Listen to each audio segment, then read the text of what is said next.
So go ahead and mark your calendars because come September 11th, we're going to have an absolutely magnificent fight card out there in Oceanside, California. I got a lot of love for Oceanside, San Diego area, beautiful place, the kind of place that makes you really feel to be alive. And this card, I feel, reflects the kind of feelings that I get when I go to San Diego, when I go to Oceanside. So, yeah, September the 11th, the fighting pride of all of San Diego, Giovanni Santillan. He will be returning to the ring, and it's a amazing Crossroads fight. As ProBox TV, they're known and they built a great brand over the years of putting guys in competitive fights, and this is no different because they're chucking Giovanni Santillan in there with a guy who was world champion like 2 seconds ago in Abass Baraou. So that's an amazing Crossroads fight. And then in the co-main event, you have the return of Venado Lopez against Daniel Lugo, as Venado Lopez, his first fight back on a major platform since he got knocked out cold by Angelo Leo. So looking forward to seeing how he looks. We'll get to him in a second. But let's talk about Giovanni Santillan, because this to me is a guy that's very interesting. This is a guy that I remember, he fought Alexis Rocha at a time where Alexis Rocha's stock was pretty high. He was expected to lose that fight. He delivered one of the best performances and one of the Fight of the Year candidates for 2023. He hit Alexis Rocha with like 5 straight hooks in a row, and he upset him. And there was a point in time, where the welterweight division was at a really interesting crossroads. Terrence Crawford had already announced his intentions to move to 154. Earl Spence was out of the picture. Jaron Ennis, I don't even think had been fully elevated to champion yet, right? So I remember talking to a lot of the top-ranked brass, like matchmakers and things like that, and they were talking about Giovanni Santillan being the future of the welterweight division. And then he fought Brian Newman Jr. and was on the wrong side of one of the most hellacious beatings you're ever going to see, the kind of beating that could change your career. And ever since then, Santillan has just been taking these fights. He's won 3 fights since he lost to Norman.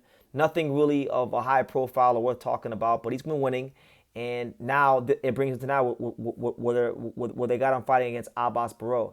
Now, on the other side, with Abass Baraou, this is a guy that, became champion against Jonas Tellez.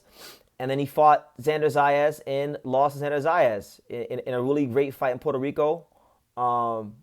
He had his moments. I think Xander probably won like a 116, 112 in my opinion, but did good. Just couldn't fight his fight consistently enough to win the fight. But definitely a well-level fighter, definitely a worthy opponent for anybody, and definitely we're going to find out very quickly and swiftly if Giovanni Santillan belongs with the top guys at 154, because right now, Giovanni Santillan, I believe his biggest ranking, I think he's like 12. I think he's number 12 in the IBF right now. He's like number 12 in the IBF. So right now he is ranked and he's trying to establish himself. And a win here gets him established. A win here really puts him in line for some big fights in the future. For Abass Baraou, he can't ill afford to lose. This is a fight that he needs to win to get the bigger fights as well. So it's a crossroads fight.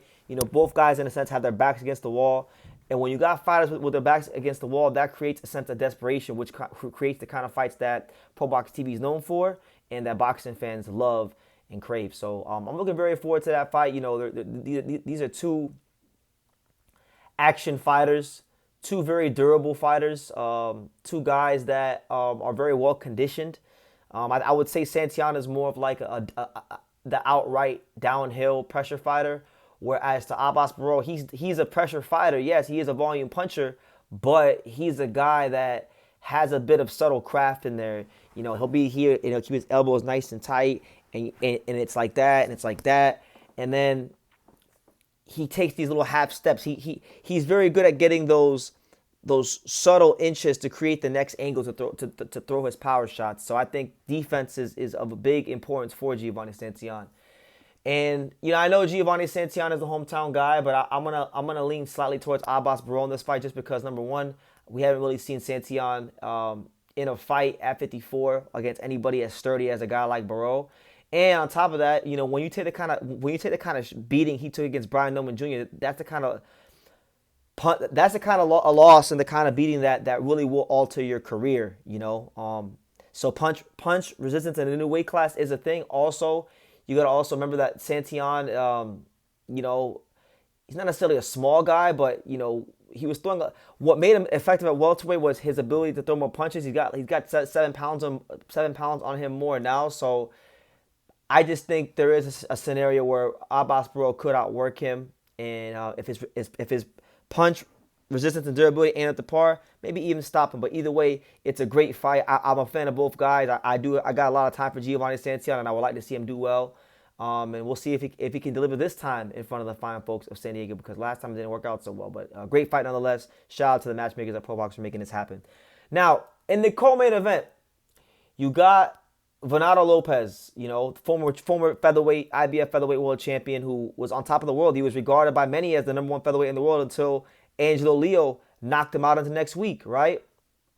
And he hasn't really had any significant fights since then. He's fought a couple like cab drivers in Cairns in Mexico, but nobody worth talking about. Nothing really that you guys care about. Nothing on any big platform. So now he's back, and now he's at 130 pounds. It sounds like his featherweight reign and his featherweight run is over, and they're chucking Venado Lopez in there with a good fighter. A guy that I wouldn't say is a world beater, but a guy that's a solid pro in Daniel Lugo, who is a veteran of 33 professional fights.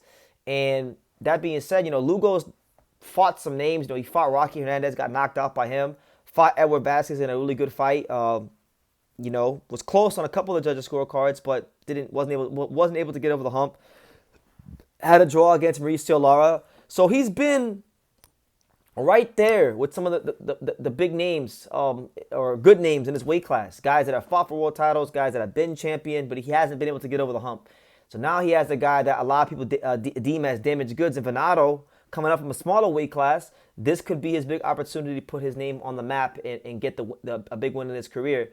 And for Venado, Venado Lopez is a guy that in some of the Spanish media has expressed interest about fighting Raymond Ford and guys like him on the higher level. He said he said he really likes the Raymond Ford fight for himself because he feels that Raymond Ford is a good boxer, but he just doesn't have the conditioning to deal with him. So if he wants to fight on that level against a guy like Ford, who's a top 130 pounder, you got to get through a guy like this. If you can't get through a guy like this, and if you can't take a punch, because that's the main thing we're going to look for, is his punch resistance. When you get beat up the way he did against Angelo Leo and knocked out the way he did against Angelo Leo, you just never know how a guy's going to respond. So the same things that I said about Giovanni Santillan in the main event, I can say for Venado Lopez in the co-main event.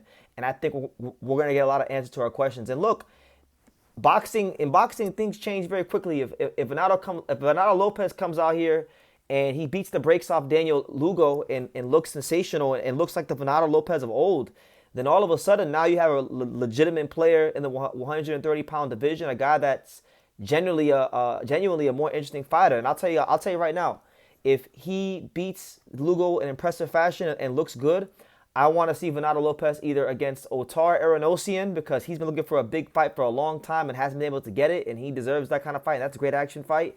And if not that, I want to see him fight former IBF super featherweight champion Eduardo Sugar Nunez in a big Mexican showdown. Those are the two matchups that when I look around the 130-pound division, when I really profile the division, those are the matchups that I think can be made, and those are the matchups that genuinely do excite me. But, we can't even talk about those matchups if he doesn't get through Daniel Lugo. So great to see Venado Lopez back. It's been a while. Hopefully he's training hard because, like I said, man, Venado Lopez is a guy that was world champion, yes, but sometimes when you're a champion, you can get complacent, and I know some things about Venado, about his trainings and things like that. So I hope that that he trains hard and learns from his mistakes, not just from the Angelo Leo fight, but even from the Ruben Villa fight, the Abraham Montoya fights early in his career, and comes back better, because I want to see him do his thing. I want to see Venado Lopez be a factor in the sport of boxing, but it should be a good fight. So yeah.